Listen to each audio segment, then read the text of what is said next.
27장 11절 다시 읽어보세요.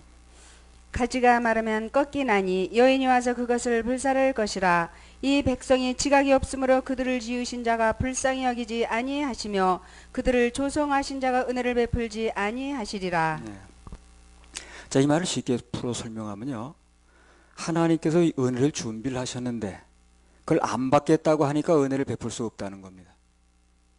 주겠다고 그러는데 안 받는다는데 어떡하겠어? 그럼 억지로 맡겨요. 그래서 준비하신 은혜를 안 받겠다고 그러니까 은혜를 베풀 수 없다는 거거든요. 인간들이 스스로 아무리 견고한 뭘 지었다, 성읍을 지었다 그랬는데 소용이 없다는 거예요. 그거는 하나님의 은혜에 맞지 않는다는 거예요. 하나님은 당신이 주시는 은혜를 받는 걸 좋아하지 우리 스스로 노력해 성을 쌓는 걸 좋아하지 않는다는 겁니다. 다 복음이야 이게요. 우리 눈을 감고 봐서 그렇죠. 눈 뜨고 보면 다 복음입니다. 이걸 바꿔 말하면 안식일의 주인이신 예수님을 배척하니까 참된 안식을 누릴 수 없다는 겁니다. 그 예수님이 사역을 처음 시작할 때는 어땠습니까? 대단히 환영받았습니다. 그냥 막 서로 오라 그럴 것도 없어요. 많이 왔어요, 그 사람들이. 그래가지고 얼마나 많이 왔는지 이게 그냥 해변에서 그냥 막 사람들이 밀고 들어오니까 할 수 없이 강대상을 어디다 차렸냐면 배에다 놨어요. 강대상이 있었는지 난 모르겠는데 배에서 예수님이 설교를 하셨다고요. 그렇게 사람들이 이제 많이 왔고 또 그 배를 타고 가니까 사람들이 그 모래사장을 따라서 쭉 따라가는 거예요. 또 그냥 그것도 딴 데 가서 또 어떻게 만나려고. 그 만나려는 이유가 뭐냐면 뭘 고쳐주니까. 손 얹으면 막 문두병 다 고쳐지고 막 그냥 혈루병이 끊어지고 그러니까 신기한 거야. 그러니까 그 맛에 그래가지고 대단히 환영을 받았습니다. 그렇지, 배고프면 오병이어 기정 베풀어서 먹고 남게 해주지, 막 병잘 치유하시지.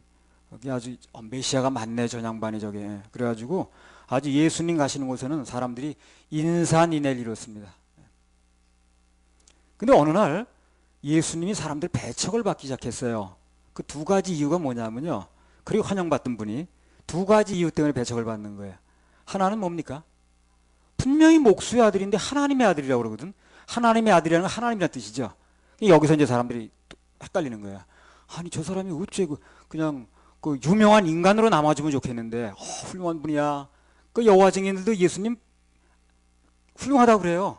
훌륭한 분이고 사람들은 어떻게 합니까? 4대 성인이라고 보죠. 근데 그분이 하나님이라 그러면 안 받아들이는 거예요. 예수님 훌륭한 분이고 그분은 아주 그냥 뭐 아주 뛰어난 분이고 참 사랑이 많으신 분이고 인자하신 분이고 세계 4대 성인으로 꼽을 만해. 그러면 다 괜찮다고 그래요. 근데 문제는 뭐가 문제냐면은 그분이 하나님이라고 그러니까 거기서 문제가 생기는 거예요. 그럼 맞는 거죠. 그럼 하나님 맞거든. 그 맞는 걸 얘기를 하는데 이제 문제가 되는 거예요. 그러니까 이게 내가 살아보니까 그렇더라고. 이 사역을 해보니까 거짓말을 하기는 쉽더라고요. 그러나 진실을 전달하기는 어렵더라고. 이게 엄청 어렵더라고. 그러니까 우리가 거짓말로 그냥 뭐 무슨 회개하면 죄가 없어진다는 이런 식으로 해버리면요, 나 이상하다 사람 아무도 없습니다. 저 사람 다 맞는 얘기만 하고 앉았네. 이게 그게 아니라고 진실을 말하니까 이 사람 튀더라고.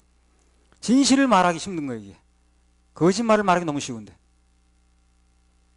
그래서 하나님의 아들이라고 주장한 것 때문에 문제가 생겼고, 또 한 가지가 있어요. 안식일 문제야. 안식일 문제. 유대인들은 데 있어서 안식일은요 아주 신성불가침입니다. 신성불가침.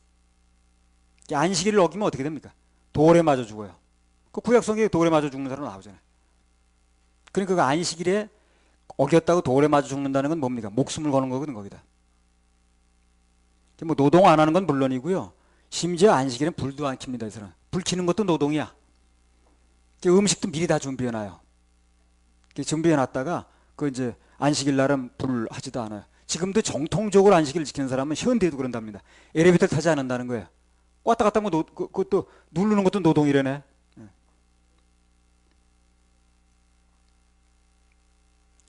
그래서 안식일을 그렇게 철저하게 아주 신성불가침으로 지키고 있는데 유독 예수님께서 오시더니 안식일날 일을 자꾸 하시는 거야. 병을 고쳐도 유독 안식일날 자꾸 고치는 거예요. 그 손 마른 환자라든가 38년 된 병자라든가 다 고친 날이 언제입니까? 다 안식일입니다. 그 제자들이라는 사람 가만히 보니까 안식일 날 뭐 이삭이나 잘라서 먹고 말이야. 그 완전히 해서 안 될 일이고 큰일 날 일을 하는 거야 그게. 더군다나 안식일날 그런 일 한단 말이야. 그러니까 거기서 배척을 받기 시작하는 거예요. 하나님의 아들이라고 말한 거, 그 다음에 안식일을 범하고 있더라는 거지. 이 두 가지가 걸리는 거예요. 그래서 예수님이 저 양반은 메시아가 아니야. 그러니까 아주 그냥 이단 중에 괴수야 이렇게 나가버린 거예요. 로마서 15장 4절 한번 읽어보세요.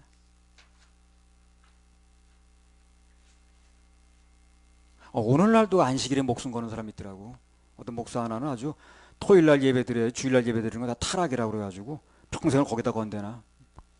로마서 15장 4절. 무엇이든지 전에 기록한 바는 우리의 교훈을 위하여 기록된 것이니 우리로 하여금 인내로 또는 성경의 안위로 소망을 가지게 함이니라. 그 안식일 지키라는 게 몇 계명에 나옵니까? 4계명이에요? 4계명? 5계명? 4계명. 그럼 그 얘기는 무슨 얘기예요 지금 그 사람 얘기는? 4계명 지키자는 얘기를 하는 거예요. 그거 지키고 구원받는다는 얘기를 하는 거예요. 간단히 말하면. 근데 사람들이 그걸 못 알아들어. 결국은 계명을 지켜서 구원받자는 얘기를 하는 건데 그게 무슨 얘기냐 사람들이 구별을 못 하는 거예요. 그러니까 그것만 붙들고 늘어지는 거예요. 맞아 하고 토요일날 드려야 돼. 그래가지고 뭐 동조하는 목사가 생겨가지고 뭘 하나 조직했대 거기도. 그러니까 그게 결국은 자살 얘기는 뭡니까 그게? 6계명에 나온 거죠. 6계명 지키자는 얘기를 하는 거예요 그게. 계명 지켜서 구원받는 게 아니죠. 근데 그걸 사람이 구별 못 하는 거야. 간단한 얘기인데 그게. 중독되면 그걸 구별 못 하는 거예요. 평생을 끌려다니는 거예요. 그래서 선생 잘 만나야 돼 그러세요. 예. 여기 뭐라고 그랬습니까? 로마서 15장 4절에 전에 기록된 건 전부 구약 성경입니다. 그렇죠? 구약 성경은 성경 전체가 누굴 말한다는 거예요? 예수님을 말한다는 거죠. 그러니까 모든 것은 다 예수님으로 해석하면 되는 거예요. 안식일이 됐든 뭐가 됐든 간에 제사가 됐든 참된 제물이든 상번제든 다 예수님을 얘기를 하는 거예요. 예수님으로 풀면 정확하게 풀리는 거라 이게. 요한복음 5장 39절. 결국 계명 지키자는 얘기를 하는 거예요 그게. 그걸 못 알아듣는 게 사람들이. 계명 지켜서 구원받는 게 아니라고 말하면서도 그걸 모르는 거예요. 너희가 성경에서 영생을 얻는 줄 생각하고 성경을 상고하거니와 이 성경이 곧 내게 대하여 증가하는 여기서 것이니라. 말하는 성경은 뭡니까? 다 구약 성경입니다. 그때 신약이 완성이 안 됐을 때거든. 기록이 안 됐을 때거든.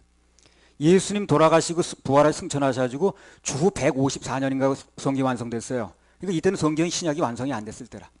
그러니까 이때 성경은 다 구약이라. 근데 구약이 누굴 말한다는 거예요 지금? 예수님 말한다는 거예요. 그럼 구약 성경을 통해서 누굴 발견하면 되는 거예요? 예수님 발견하면 되는 거죠. 마태복음 12장 8절.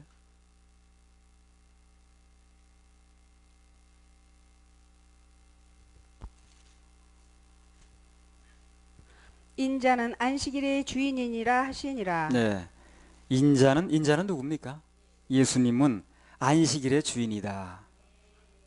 그럼 바꿔 말하면 뭡니까 이게? 안식일이 곧 예수라는 거예요. 안식일이 곧 예수라는 얘기는 하는 겁니다. 안식일이 토요일날 따로 있어서 그걸 지키는 게 중요한 게 아니라 안식일 자체가 예수를 말하는 거예요. 요한복음 5장 5절 9절 5절에서 9절. 거기 38년 된 병자가 있더라. 예수께서 그 누운 것을 보시고 병이 벌써 오랜 줄 아시고 이르시되 네가 낫고자 하느냐. 병자가 대답하되 주여 물이 동할 때에 나를 못에 넣어줄 사람이 없어 내가 가는 동안에 다른 사람이 먼저 내려가나이다. 예수께서 가라사대 일어나 네 자리를 들고 걸어가라 하시니 그 사람이 곧 나서 자리를 들고 걸어가니라. 이날은 안식일이니. 예. 자 그러면 유대인들이나 그 바리새인 그런 사람 주장하는 건 안식일날 아무것도 하지 말자는 거죠. 병도 고치지 말자는 거죠. 고치는 건 문제 삼으니까 지금. 그러면 안식일날 병이 고쳐지는 게 안식입니까? 앓고 들어오는 게 안식입니까? 그걸 예수님이 말씀하시는 거예요. 이른 양을 건지는 게 안식이냐 구덩이에 그냥 놔두는 게 안식이냐. 그 유대인들 그냥 놔두자는 얘기죠. 예수님 그걸 얘기를 하는 거예요. 건져지는 게 안식이냐 아니면 그대로 놔두는 게 안식이냐 그런 얘기예요. 병 걸린 사람들이 손 마른 사람들이 이 38년 누워있는데 그 사람이 고쳐지는 게 안식이냐 그냥 누워있는 게 안식이냐 그런 얘기예요. 예수님 뭐라고 말씀하셨습니까? 고쳐지는 게 안식이라는 거죠. 그러니까 38년 된 병자가 고쳐졌죠 그날이야. 그러니까 참된 안식이 온 거예요 그날.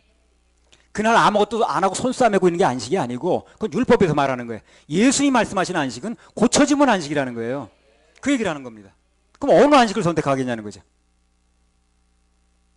그래서 38년 된 그 병자 고쳐진 날이 안식일이라. 그러니까 병자에게도 예수님은 진짜 안식일이라고 말이죠. 예수님이 오셔서 진짜 안식이 되는 거예요. 이걸 사람들이 모르니까 토요일 날 예배를 드려야 된다고 그러고 주일 날 드리면 안 된다고 그러고 썬데이 예배 드리면 안 된다고 그래가지고 그걸 지금 목숨 거는 거예요. 그 목숨을 아무데나 거는 게 아닌데. 그래서 2장 16절 17절.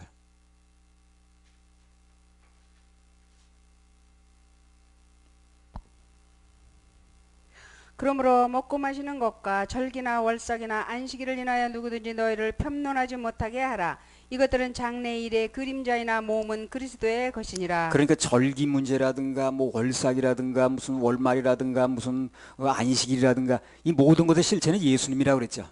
이거 가지고 날짜 지키니 안 지키니 편론하지 말라는 거예요. 쓸데없는 얘기라는 거예요. 예수를 만나면 안식이 오는 거예요. 안식은 내 마음에 이루어지는 거지. 그렇죠? 불편하게 앉아서 불 안 켜는 게 안식이 아니잖아요.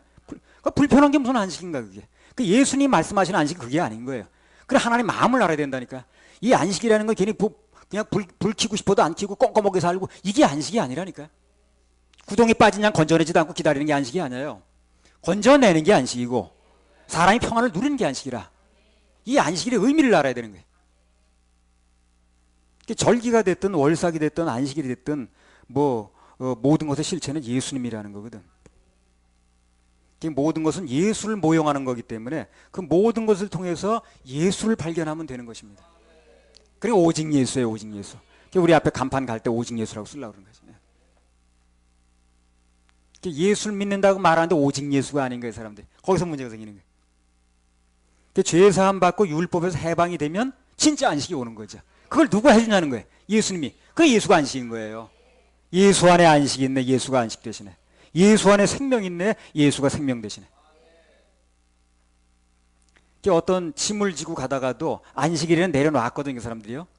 짐을 아무리 지고 가다가도 안식일만 되면 짐을 내려놔야 되는 거예요. 근데 그 짐은 고장날 되면 어떻게 되는 거예요? 다시 져야 되죠. 근데 예수님 만나서 죄의 짐을 내려놓으면 다시 지지 않습니다. 영원한 안식이 오는 거예요. 예수님이 우리 주시고자 하는 안식은 뭡니까? 영원한 안식을 주려고 그러는 거예요. 그 짐이라는 거 있잖아요. 안식일날 내려놨다고 그러지 그날 안식일 끝나면 도로 짊어져야 되잖아요. 근데 예수님이 주시는 안식은 그게 아닌 거예요. 영원히 내려놓는 짐을, 영원히 짐을 내려놓는 안식을 주는 거예요. 그걸 우리가 주시겠다는 거거든. 세상 짐은 임시로 내려놨다가도 안식일이 끝나면 다시 져야 되지만, 그러나 죄의 짐은 일단 내려놓으면 다시 질 일이 없다는 겁니다. 오늘날 무슨 죄를 짓게 되면 구원받은 게 취소되고 하는 것은 그게 이제 안식일 다 끝나면 다시 짐을 진다는 얘기 똑같은 얘기거든. 그건 세상 사람들이 하는 얘기라. 예수님 말씀하시는 안식이 그게 아니에요. 한 번 내려놓으면 영원한 것입니다. 영원한 속죄. 한번 영원한 속죄. 영원한 속죄. 이건 너무 당연한 건데. 너무 당연한 건데. 이걸 가지고 얘기할 필요도 없는 건데 사실. 너무 아니라는 사람이 많으니까. 그러니까 예수님 말씀하시는 안식은 짐이 내려놔지면 안식이고 한 번 내려놔진 짐은 예수가 안식이기 때문에 그 예수를 받아들이면 영원히 다시 질 필요가 없다는 거거든. 근데 세상 짐은 어떻습니까? 내려놔도 그냥 다시 져야 되거든. 그런 짐을 원하는 게 아닌 거예요. 예수님은요. 우리 그런 것을 주고자 하는 게 아니라 지금. 예수님 만나면 참된 안식이 오는 겁니다. 영원한 안식이 오는 거예요. 예수님은 사람들이 바로 이 안식을 주고 싶은 거예요. 이 안식. 그래서 안식일날 굳이 병도 고치시고 일도 하는 겁니다. 참된 안식이 뭔가를 얘기를 하려다 보니까. 이 율법이라는 게요, 참 이게 사람을 얼마나 얽매는 거 보세요.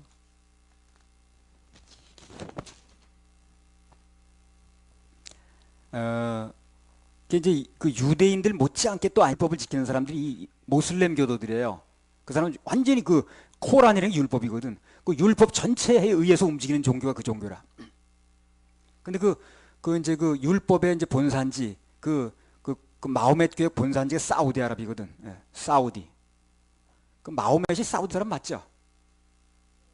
어디 사람이야, 그 사람? 하여튼 그 동네 비슷한 사람인데. 근데 이 율법에 의하면요, 남자의 허락을 맡아라 무슨 그런 얘기 나오죠, 율법에요. 무슨 결정을 하면 남자가 허락을 맡아야 되고 남자가 결정을 안 해주면 취소되는 거 그런 얘기 하잖아요. 그래 그걸 근거로 해서 여성을 2등 시민으로 보는 거예요. 이 사우디에서는 그 율법을 지킨다 거의 다 그렇습니다. 그래서 막 여자들이 무슨 어떤 명예적으로 안 좋은 일을 하게 되면 죽여도 수사도 안 해요 거기요. 근데 이 사우디에서 무슨 일이 있었냐면요. 사우디아라비아의 대표적인 여성 이제 차별제도 율법이 근거입니다. 예.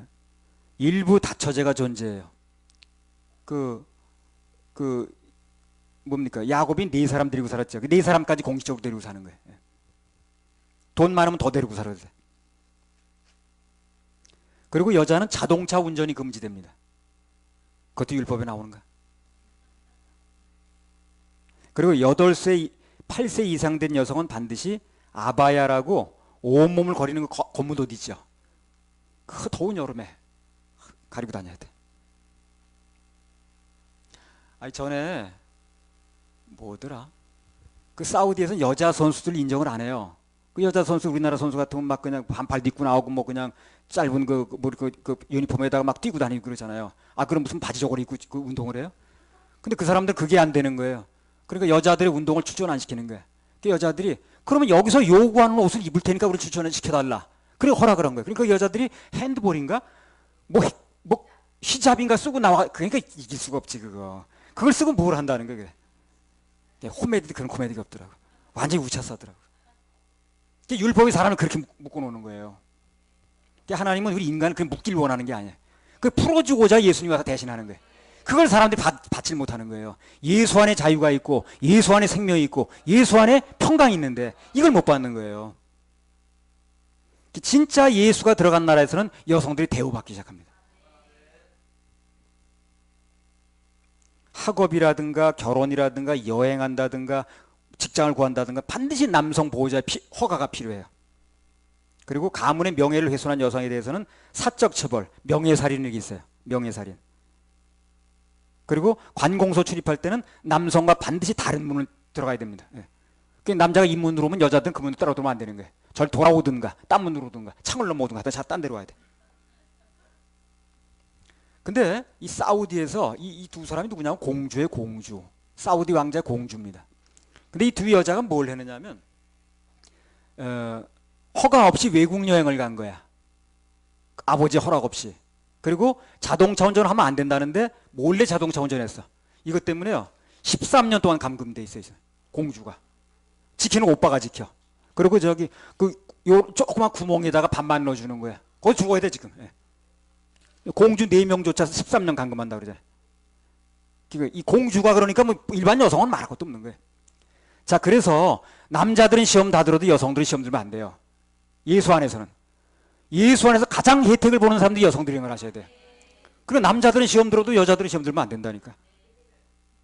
나 이거 보고 깜짝 놀랐어. 그래서 공주가 그 왕의 그 딸인데 글쎄 자동차 운전했다고 외국 여행 아버지 허락 없이 했다고 13년간 갇혀 있는 거야. 아니 나올 수 없어요, 이 사람들이. 그리고 2중 3중으로 철조망을 써놓고 밖에다가 그리고 경비병들이 막 20m 간격으로 쓰고 그리고 방문 앞에서 오빠가 지키는 거예요. 그리고 밥만 먹여줘. 그러니까 일반 시민은 말할 것도 없는 거지. 공주가 이런데. 율법이라는 게 사람을 이렇게 묶는 거예요. 뭐 그거 하면 안 되고 무슨 저거 하면 되고 평생 난 그거 하면 안 되고 그게 사람이 그렇게 묶여 지내는 거예요. 그런 게 묶여 있는 사람들이 예수 안에 풀려져야 되는 거예요. 예수가 내 마음에 들어오게 되면 모든 것에 자유가 오는 겁니다. 아직도 뭔가에 묶여 있는 사람은 율법에 묶여 있는 거예요. 법에 묶여 있는 거예요. 예수의 생명이 들어온 게 아니라 그게. 그러니까 얼굴이 표정이 안 좋은 거예요. 그래서 그늘이 지는 거예요. 내 마음에 누려지질 않으니까 그게. 이 종교는 사람을 묶거든. 근데 예수는 사람을 푸는 거예요. 예수님은요. 마태복음 11장 28절 30절. 난 이거 보면 너무 안타까운 거야. 교회는 30년 40년 다녔다는데 계속 묶여 있는 거야. 죽으면 천국 가지도 못해. 차라리 그러면 텔레비 보고 앉아서 노는 게 낫지. 그러면 그럼 억울하진 않지. 그럼 뭐 교회 다니면서 나는 뭐 천국이나 가는 줄 알고 그렇게 헌신하고 봉사하고 충성하고 예배드리고 뭐 새벽기도 나가는데 가는 길은 똑같다. 이거 불편한 거지. 이거 보통 일이 아닌 거야. 이게. 수고하고 무거운 짐진 자들아 다 내게로 오라. 내가 너희를 쉬게 하리라. 나는 마음이 온유하고 겸손하니 나의 멍에를 메고 내게 배우라. 그러면 너희 마음이 쉼을 얻으리니 이는 내 멍에는 쉽고 내 짐은 가벼움이라 하시니라. 그래요. 수고하고 무거운 짐진 자들아 다 내게로 오라. 내가 너희를 쉬게 하리라. 예수 안에 들어오면 쉼이 있는 거예요. 안식이 있는 겁니다. 참된 안식은 예수 만났을 때 오는 거예요.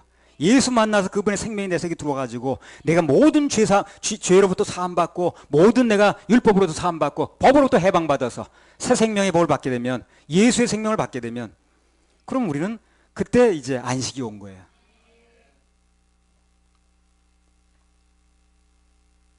죄로부터 구원이 안 되는 사람은 안식일을 아무리 철저하게 지켜도 사실 그에게는 안식일이 없는 겁니다. 안식이 없는 거예요. 근데 그냥 그러더라고. 그 뭐 신문에 광고를 내가지고 그냥 안식일을 지켜야 되는데 썬데이 예배를 드린다고 말이야. 그래가지고 뭐 그냥 이게 목숨 걸 일이라는 거야. 그래서 내가 목숨 걸 일도 많다 정말. 죄인들 구호 복음 전해가지고 예수님의 해놓은 복음 전해가지고 천국 가게 만드는 일이 목숨을 걸어야지. 그런 거 쓸데없는 데 되지도 않는 일 목숨 걸면 되겠어요. 그래. 죄가 그냥 있는데 무슨 안식이냐고. 그죠? 죄로부터 해방이 돼야 안식인 거지. 참된 안식은 예수님 만나서 죄의 짐이 벗어지면 참된 안식이 오는 것입니다. 27장 12절에 13절. 이스라엘 자손들아, 그날에 여호와께서 창이라는 하수에서부터 애굽 시내까지 과실을 떠는 것 같이 너희를 일일이 모으시리라. 그날에 큰 나팔을 울려 불리니 아수르 땅에서 파멸케 된 자와 애굽 땅으로 쫓겨난 자가 돌아와서 예루살렘 성산에서 여호와께 경배하리라. 예. 자, 여기 보면 하나님께서 성경에 보면 다 그렇긴 합니다만 이스라엘의 장래에 일어날 일에 대해서 아주 분명하게 말씀을 하세요. 하나님 말씀하시는 것의 특징은 뭐냐면 분명하고 확실하다는 겁니다. 하나님 말씀하시는 게 어중뛰게 어상반해가지고 뭐 이렇게 해도 그런 건 없어요. 하나님 말씀하시는 건 반드시 분명하고 명확합니다. 확실합니다. 그럴 수도 있고 아닐 수도 있고 그렇게 말씀하지 않아요. 그래서 우리도 말씀에 대한 역사가 일어나려면 어떻게 됩니까? 분명하게 말을 해줘요. 분명하게 말을 해줘야 되는 거예요. 분명하게 말을 해줘야 돼요. 확실한 증인의 말이 힘이 있다고 그러잖아요. 분명하게 얘기를 해줘야 그 사람이 선택하든가 말든가 할 거 아닌가. 내가 말한다고 다 받아들이는 게 아니에요. 반대하는 사람 나오겠죠. 그럼 분명하게 얘기를 해줘야 받아들이는 사람도 나오고 안 받는 사람 나올 거 아닌가. 분명하게 얘기를 안 하니까 받는 사람도 없고 안 받는 사람도 없는 거예요. 예수님 말씀하시는 거 100%다 받아들이는 게 아니에요, 사람들이. 그럼 분명하게 말씀하시니까 분명한 제자들이 여기서 나오는 거예요. 그 분명한 제자들에 의해서 역사가 일어나는 겁니다. 그러니까 우리 하나님 믿는 자녀들은 말할 때 분명하게 말을 해줘. 분명하게. 어디 분명하게. 애매하게 뭐 말을 해가지고 무슨 말인지도 모르겠고 이렇게 말하면 안 되는 거예요.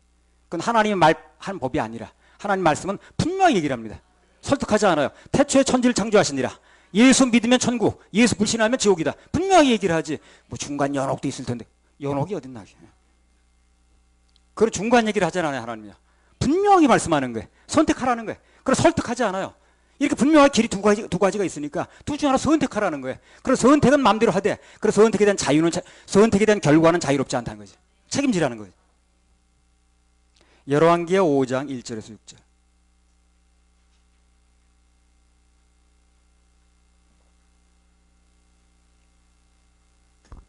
아람 왕의 군대 장관 나아만은 그 주인 앞에서 크고 존귀한 자니 이는 여호와께서 전에 저로 아람을 구원하게 하셨음이라. 저는 큰 용사나 문둥병자더라. 전에 아람 사람이 떼를 지어 나가서 이스라엘 땅에서 작은 계집 아이 하나를 사로잡음에 저가 나아만의 아내에게 수정 들더니 그 주모에게 이르되 우리 주인이 사마리아에 계신 선지자 앞에 계셨으면 좋겠나이다. 저가 그 문둥병을 고치리이다. 나아만이 들어가서 그 주인에게 고하여 가로되 이스라엘 땅에서 온 계집 아이의 말이 이러이러하더이다. 아람 왕이 가로되 갈지어다. 이제 내가 이스라엘 왕에게 그를 보내리라. 나아만이 곧 떠날새 은 10달란트와 금 6,000개와 의복 10벌을 가지고 가서 이스라엘 왕에게 그 글을 전하니 일러스되 내가 내 신하 나아만을 당신에게 보내오니 이 글이 당신에게 이르거든 당신은 그 문둥병을 고쳐 주소서 하였더라. 자, 여기 나아만이 문둥병에 걸렸는데요. 이 열왕기하 5장은요 구약의 복음서입니다. 열왕기하 5장이 풀어지면 구약이 풀어지는 거예요. 나도 열왕기하 5장이 풀어지면서 구약이 풀어지더라고요. 그래서 이 어린 계집아이가 나만에게 엘리사를 소개하는 거예요. 나만이 문둥병 걸려 죽게 생겼으니까. 그거 소개하는 자체가 목숨을 건 겁니다, 지금. 그럼 만약에 안 나면 어떻게 되는가? 그 국방장관이 문둥병 걸렸다고 다 도문 내놓고 안 나면 어떻게 되는 거야? 이건 국가의 큰 비밀 하나 알려버린 거거든. 그렇죠? 약점 잡힌 거 아닌가? 이 나라의 군대 장관이 문둥병 걸려가지고 병자라고 그러면 나면 다행이지만 안 나면 상대방한테 우리 약점을 다 공개하는 거 아니야? 그 책임을 누가 져야 되는 거야, 지금? 그 여자애가 져야 되는 거지. 나만의 입장에서는 그게 적국에다가 자기 병만 노출시킨 결과 되는 게 안 나면은 국가적으로 큰 문제가 생기는 겁니다. 근데 그 여자가 뭐라고 얘기를 하는 거예요, 지금? 고치리이다. 딱 얘기를 하네요. 고치리이다. 글쎄요, 고칠지도 모르겠는데 이게 아니고 고치리이다. 여기서 역사가 일어나는 거예요. 그러니까 하나님의 역사는 하나님 말씀 그대로 전달될 때 역사가 일어나는 거예요. 그럴지도 모르겠는데요. 안 그럴지도 모르겠는데 이건 역사가 일어나지 않아요. 고치리이다. 딱 얘기를 하는 거예요. 그러니까 역사가 일어나는 거예요. 믿음은 애매한 말을 하지 않습니다. 절대 믿음은 애매한 말을 하지 않습니다. 분명하게 선을 그어주는 거예요. 믿어진 대로 얘기를 한 건지 뭘 그래. 어떤 그 요한복음에 나오잖아요. 그럼 눈을 떴니 말았니 하니까 나 잘 모른다 그런 거는. 분명한 것은 전에는 눈을 감았었는데 이제 눈 뜨고 본다는 거죠. 분명하게 얘기를 하잖아요. 분명하게 얘기를 하니까 상대방이 할 말이 없는 거예요. 구원을 받았는가 안 받았는가 분명히 얘기하면 그건 못합니까 그거? 내가 받은 예수 그리스도에 내 마음이 들어와가지고 내가 죄사함 받은 체험, 거듭난 체험이 있으면 분명히 얘기를 하는 거지 그게. 그 분명치 않으니까 애매한 얘기만 하고 있는 거지 지금요. 앞으로 받을 거라는 둥. 예수님께서 하시는 일은요 분명합니다. 분명해. 믿음은 애매한 말을 하지 않아요. 믿어진 걸 왜 애매하게 말을 하는가? 믿어진 건 분명하게 얘기를 해야지. 그렇죠? 그래서 그 분명하게 믿어진 믿음이 주모에게 전달되는 거예요. 주모에게 전달되는 게 이 여자에게 말이 전달되는 게 아닌 거예요. 뭐가 전달됩니까? 믿음이 전달되는 거예요. 그러니까 역사가 일어나는 거예요. 말이 전달된 것 같으면 야 누가 그랬는데 그 얘기 그 계집아이 그래. 아이고 그의 말 듣고 내가 움직이게 생겼어? 말도 안 되죠. 그러나 그 여자의 말이 움직이는 게 아니라 그 말을 확실하게 선포해 버리니까 그 말 속에 있는 믿음이 움직이는 거예요. 믿음이 나만을 움직이고 왕을 움직이고 가게 하는 것입니다. 그 역사가 일어나는 거예요. 그러니까 이 믿음의 역사가 일어나면 어떻게 되는 거예요? 분명하게 말을 해줘야 돼요. 분명하게. 나는 그 애매하게 말해가지고 사람 헷갈리게 만드는 사람 답답하더라. 그 사람이 받아들이고 안 받아들이고 그 사람 자유라. 그럼 분명하게 얘기를 해줘야지. 어떤 게 옳은 길이라는 걸.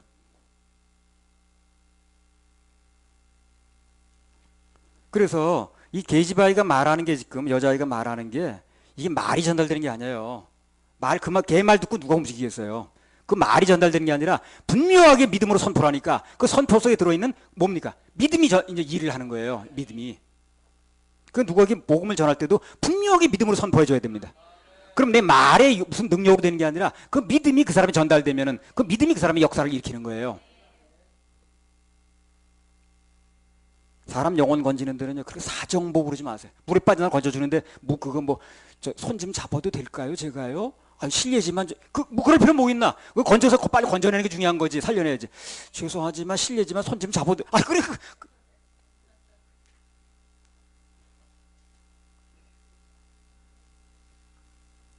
의사가 환자 무슨 수술하는데 어디 수술 부위가 필요하면 막 벗겨가지고 메스 대는 거지. 죄송하지만 거기 좀 그럴 필요가 뭐 있나 그거. 목적이 살리는 건데. 복음은 목적이 살리는 거죠. 근데 뭘 그렇게 복잡하게 해. 전에 어떤 분들이 그냥 대선배이신 목사님께 이렇게 말씀드렸는데 그렇게 하지 말라고 그랬어요. 물에 판다 건져내는데 뭘 그렇게 쓸데없는 그런 걸 하는가. 무슨 죄송하지만 대선배 되시는 목사님께 이런 말씀을 드려서 물에 빠진 사람 건져내는데 선배 후배가 뭐 있어?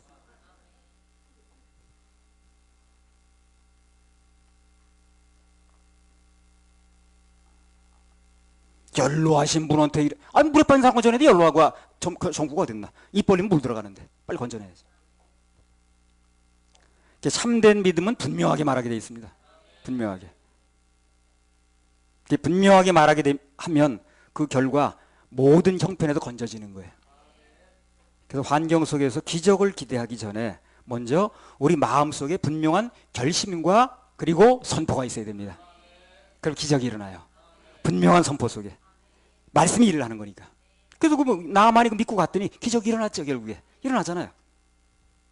같은 맥락에서 영혼 구원도 분명한 선포를 해주면 그럼 영혼이 건져지는 겁니다. 안 건져져도 어쩔 수 없는 거예요. 그건 우리 책임이 아니니까. 그럼 우리의 책임은 뭡니까? 확실한 증인이 되는 거예요. 분명한 얘기를 해주면 분명한 얘기를. 그걸 길 수도 있고 안 될 수도 있고 그럼 그 사람은 어떻게 나팔이 분명한 소리를 내야 밥 먹으려는 나팔인지 무슨 잠자는 나팔인지 일어난 나팔인지 분명히 움직일 거 아닌가. 이게 잠자라는 나팔인지 밥 먹으려는 나팔인지 취침 나팔인지 기상 나팔인지 불분명하면 안 되잖아요.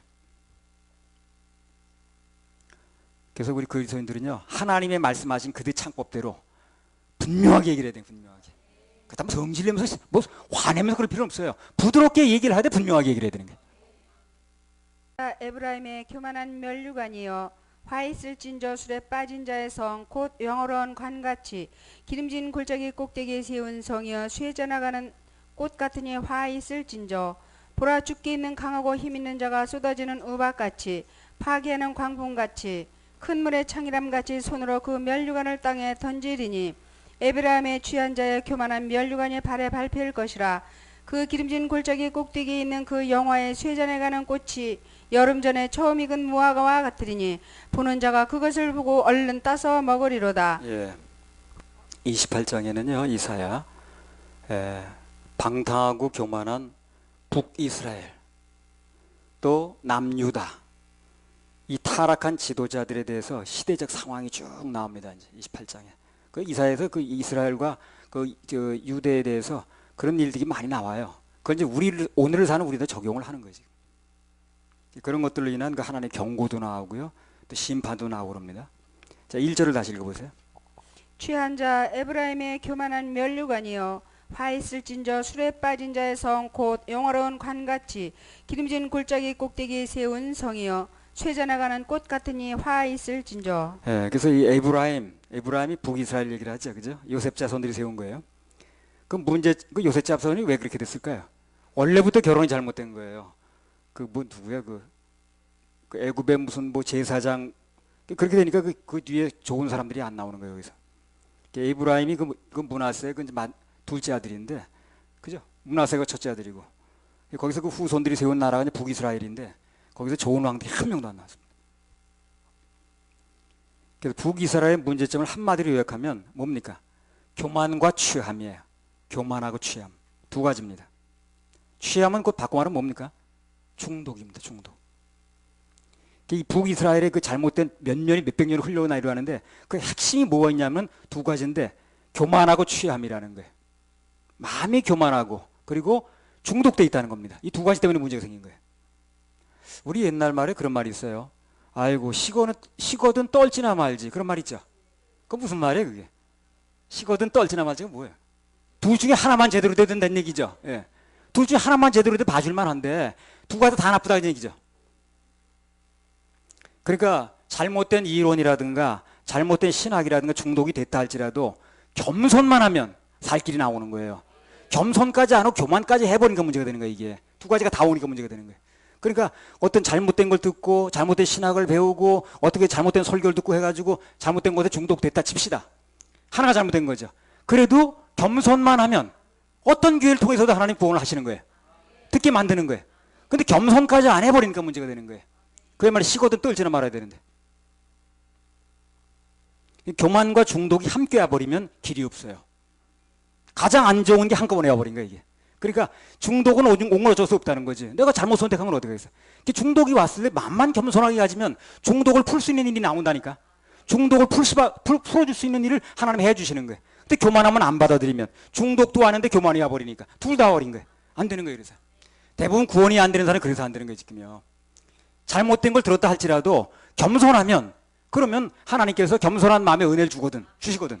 그래서 하나님 말씀이 생수가 들어가게 만드시는데 그런 흙탕물이 물갈이가 되는 거거든. 근데 겸손이 없는 거야. 둘 다 없어버린 거야. 중독된 데다가 교만해버리니까. 그 길이 없는 거예요, 사람이. 제일 안 좋은 게 그겁니다. 교만하고 중독이 같이 와버린 거예요. 중독이 왔다 할지라도 겸손하면 은혜가 오는 거예요. 그래서 어떻게 해서든 꼭 여기 아니라도 누굴 통해서든 복음을 듣게 만들어주시고 하나님 구원받게 만들어주시는 거예요. 근데 교만까지 와버리니까. 식거든 떨지는 않으면 어떻게 그것도 써먹을 때가 있는데 신데다 떨기까지 하는 거예요. 그럼 어떻게 버려야지. 오늘 이들이 두 개가 왔다는 거예요. 이 두 가지가 다. 그래서 하나님께서 심판하실 수밖에 없다는 얘기를 하는 겁니다. 두 개가 다 와버렸으니까. 겸손하기라도 하든가 그러면 잘못됐으면 중독이 됐으면 취했으면 겸손하기라도 하면 어떻게 천재를 보내서라도 살려낼 텐데 겸손도 안 하더라는 거예요. 이 사람들이. 그러니까 심판하겠다는 겁니다. 이게 이사에서 나온 얘기가요. 옛날 얘기 아니더라고. 오늘날 똑같은 얘기 벌어지는 거예요. 인간은 변하지 않으니까. 이사야 시대나 지금 시대는 인간은 변하지 않는다. 똑같아요. 입는 입는 옷이 달라지고 먹는 음식이 좀 이렇게 문화적으로 달라지고 그 당시에 써서 하던 걸 컴퓨터로 하는지 그건 모르지만 인간 본성은 똑같습니다. 그때는. 그때나 이때나 똑같아요. 그러니까 성경을 그때도 읽고 지금도 읽는 거예요. 인간이 달라진 건 아니라고. 인간은 똑같아요. 교만과 중독이 함께 와버리면 더 이상 길이 없습니다. 안 좋은 게 한꺼번에 와버려가지고. 이들이 둘 다 와버린 거예요, 그게. 그래서 심판하실 수밖에 없다는 얘기라는 거예요. 그래서 방금 말씀드린 대로요, 뭔가 잘못된 이론에 중독이 됐다 할지라도 그래도 마음만 낮추고 하나님께서 내가 들려주시는 말씀을 들으려고 그 말씀이 그렇다고 그러면 아멘 하고 그럼 구원의 길이 열리는 거예요. 교만까지 와버리는 길이 없는 거예요. 이사야 28장 2절에 3절. 보라, 주께 있는 강하고 힘 있는 자가 쏟아지는 우박같이 파기하는 광풍같이 큰 물의 창이람같이 손으로 그 면류관을 땅에 던지리니 에브라임의 취한 자의 교만한 면류관이 발에 밟힐 것이라. 네, 여기 보면 그 취한 에브라임이, 중독된 에브라임이 그들에게 강하고 힘 있는 자가 와가지고 쏟아지는 우박같이 파기하는 광풍같이 큰 물의 창이람같이 그 면류관을 땅에 던진다는 거거든 지금. 네. 남아날 일이 없죠. 자, 우박 떨어지죠. 태풍 불지요. 쓰나미 몰려왔죠. 뭐가 남아나겠어요? 그 셋 중에 하나만 와도 문제인데 지금. 싹 망하는 거예요. 그래서 중독된 데가 교만까지 해버리면 그 사람은 살아날 길이 없어요. 살아날 수가 없잖아 벌써. 세 가지 한꺼번에 해버리는데 우박 왔지, 태풍 왔지, 광풍 미친 바람이라 그 뜻이에요. 미친 바람. 바람이 살살 불어와야지 미친 바람이 불어오니까 뭐 남아나게 간판이 남아가도 뭐가 남아나게. 큰 물의 창이람 같이 창이에 물이 넘치는 거거든 지금. 그러니까 해일이 일어나 버렸어요. 세상 사람들이 땅에서 추구하고 자랑하는 면류관이라는 게 이렇게 허무한 겁니다. 언젠가 그게 하나님 마음에 안 맞으면 그냥 땅에 떨어지는 거예요. 떨어질 수밖에 없게 만드는 겁니다. 그게. 그래서 그 잔인하기로 유명한 아수르가 쳐들어왔어요. 예언대로. 그러니까 뭐 그 사람은 남아난 게 역사상 가장 잔인한 군대가 그 군대예요. 아수르 군대. 그 군대는요 얼마나 잔인한지 사람은 죽임을 끝나는 게 아니야. 그래가지고 그 배를 다 갈라봐. 이렇게 잔인한 거예요. 예.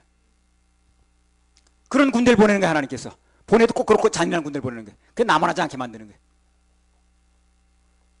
그 교만이 멸망의 그 패망의 선봉이라는 말이 맞아요.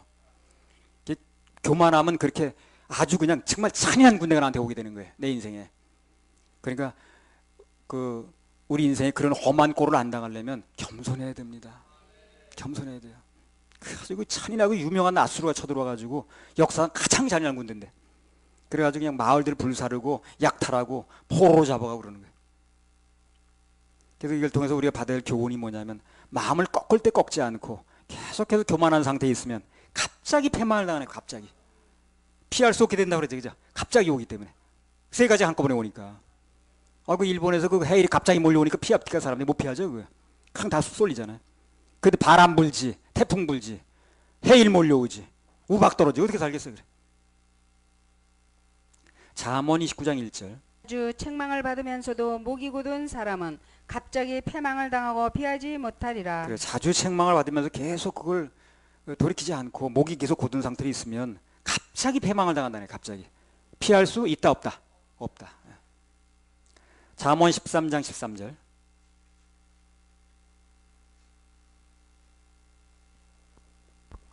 말씀을 멸시하는 자는 패망을 이루고 계명을 두려워하는 자는 상을 얻느니라. 그래, 아까 말씀을 멸시하는 사람은 패망을 이룹니다. 모든 것이 말씀으로 되는 거죠. 말씀이 들어가야 치유가 되는 거고, 말씀이 들어가야 구원이 되는 거고, 말씀이 들어가야 능력이 나타나는 거고, 말씀이 들어가야 해결이 되는 거죠. 근데 말씀을 무시하니까 아무것도 안 되는 거예요.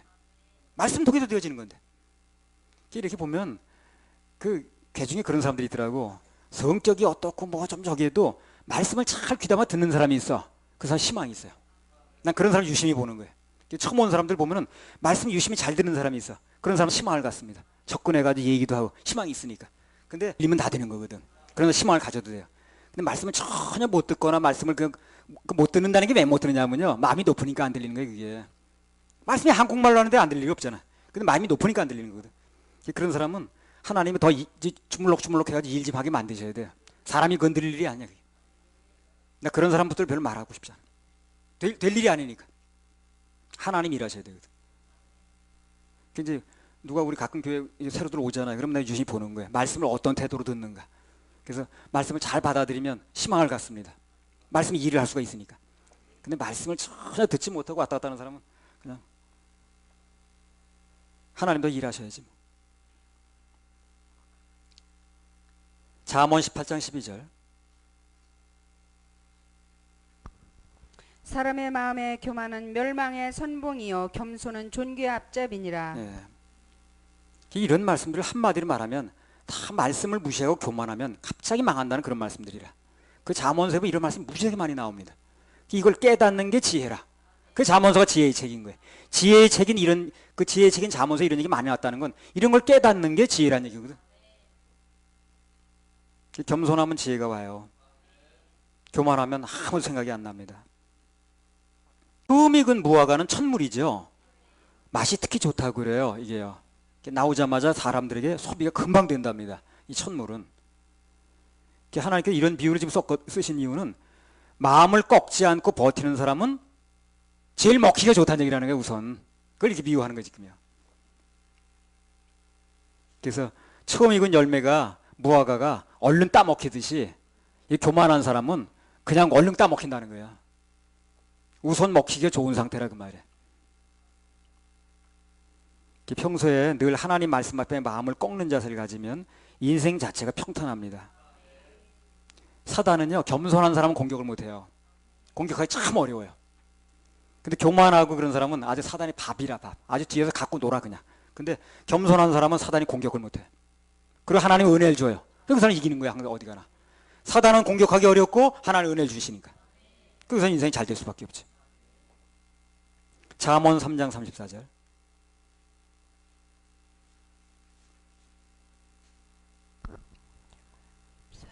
진실로 그는 거만한 자를 비웃으시며 겸손한 자에게 은혜를 베푸시나니. 예, 그래서 겸손한 사람은 사단은 공격하기 어렵고 반대로 하나님께서는 은혜를 주십니다. 그럼 매사에 잘 될 수밖에 없는 거예요. 그래서 매사에 잘 될 수밖에 없어요. 사단은 잘 건드리기 어렵고 하나님 은혜를 주시니까 잘 될 수밖에 없잖아요. 그러니까 우리가 인생 살다가 뭐 조금 이렇게 가끔 자기를 돌아봐야 돼요. 내가 지금 좀 높은 상태에 있지 않는가? 마음이 좀 높아가지고 그러지 않는가? 그걸 항상 점검을 해봐야 됩니다. 나는 가끔 점검을 해봅니다. 그래서 내가 지금 마음이 나도 모르게 높아 있구나. 내가 지금 교만한 상태구나. 내가 겸손을 좀 잃고 있구나. 그럼 바로 낮추려고 애를 써요. 그 결과가 어떻다는 걸 너무 잘 아니까요. 그 결과가 어떻게 온다는 걸 내가 잘 알고 있으니까. 좀 있으면 꺾어질 일밖에 안 생기는데 그 일 생기기 전에 예방하는 게 좋잖아요. 이사야 28장 5절 말씀. 그날에 만군의 여호와께서 그 남은 백성에게 영화로운 멸류관이 되시며 아름다운 화관이 되실 것이라. 예, 말씀 앞에 마음이 겸손한 사람들에게는 하나님께서 아름다운 화관, 꽃으로 만든 관이죠. 큰 상급을 예비하고 있습니다. 말씀 앞에 겸손한 사람은 하나님이 아주 좋은 거 주시려고 많은 걸 예비하고 있는 거예요. 뭐가 올지 몰라요. 그러니까 좋은 게 뭐가 올지 모릅니다. 어디서 올지 몰라요. 누구한테 올지 모르는 거예요. 말씀 앞에 겸손하면 그래. 좋은 일이 많아요. 나도 그 말씀을 귀담아 들으려고 그러고 그걸 마음에 새기고 그러니까 내 인생에 좋은 일이 많이 오더라고. 이사야 28장 6절. 재판석에 앉은 자에게는 판결하는 신이 되시며 성문에서 싸움을 물리치는 자에게는 힘이 되시리로다마는.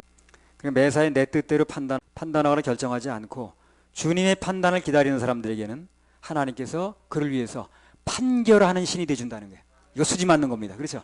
내가 판단이 어려워. 이게 손해보는 일이냐 이익 보는 일이냐 어떻게 판단이 어려울 때 많죠. 어디로 가야 되는 것인가. 그때 하나님이 그 사람에게 판단의 신이 되주는 거예요. 그 사람 판단이 잘못될 리가 없죠. 그렇죠? 하나님 판단해 주는 거니까. 수지 맞는 겁니다. 모든 판단을 하나님께 맡긴다는 겸손이거든 그게. 그래서 하나님께 판단을 맡기고 겸손한 마음으로 기다리면 그 사람의 판단을 하나님이 해준다는 거예요. 그 잘못될 수가 없는 거예요. 그래서요. 잘못될 수가 없는 거예요. 그들의 힘도 돼주시고. 잠언 11장 2절.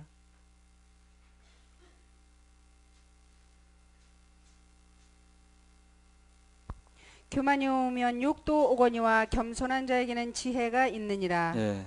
그러니까 이 세상에 어떤 일이 나도 내가 판단석에 앉으려고 하지 말고 그건 아주 부정적이고 위험한 일이니까 하나님께 판단을 맡기세요. 하나님 판단은 어디 나왔습니까? 말씀에 나와 있습니다. 설교 중에 나옵니다. 아멘하고 그 판단에 내 일을 맡겨버리면 그럼 하나님이 그 사람 판단자가 되어주세요.